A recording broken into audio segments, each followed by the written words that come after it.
কেটে নিয়েছি আর ডাঁটাগুলোও কেটে নিচ্ছি। রেসিপিটি দেখতে থাকুন, আশা করছি ভালোই লাগবে।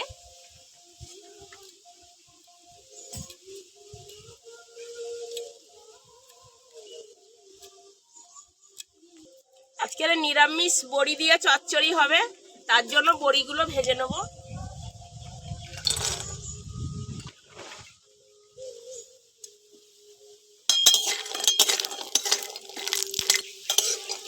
ভাজা হয়ে গেছে, এবার আমি তুলে নেব।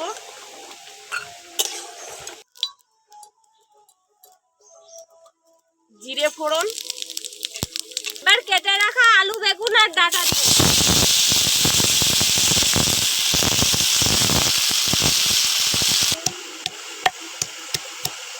এই কাঁচা লঙ্কাগুলো একটু শিলে থেতো করে নিলাম। এবার এই কাঁচা লঙ্কা দিয়ে দেবো, লবণ, হলুদ,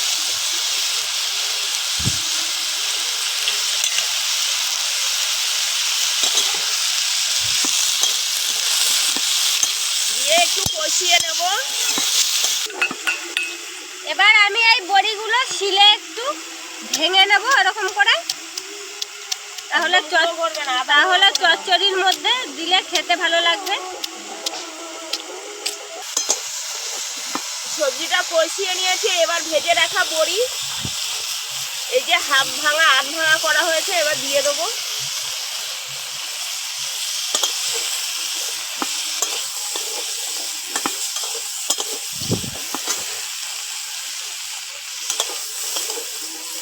এবার জল দিয়ে দেবো।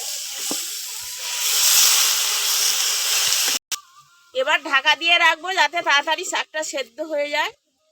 শাকটা সেদ্ধ হতে হতে আমি জিরেটা বেটে নেব। বন্ধুরা, আপনারা অনেকেই আছেন আমাদের ভিডিও দেখেন কিন্তু এখনো চ্যানেলটিকে সাবস্ক্রাইব করেননি।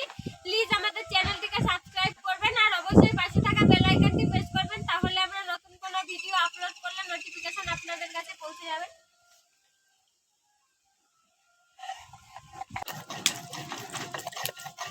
আমি ঢাকাটা খুলে নেব। এই দেখুন বড়িগুলো পুরো চিংড়ি মাছের মতন দেখাচ্ছে। আলু টালু সেদ্ধ হয়ে গেছে।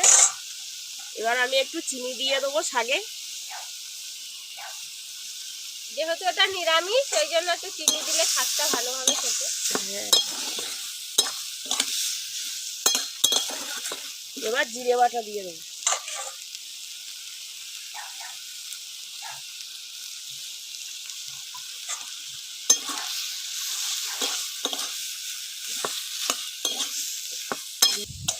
হয়ে গিয়েছে, এবার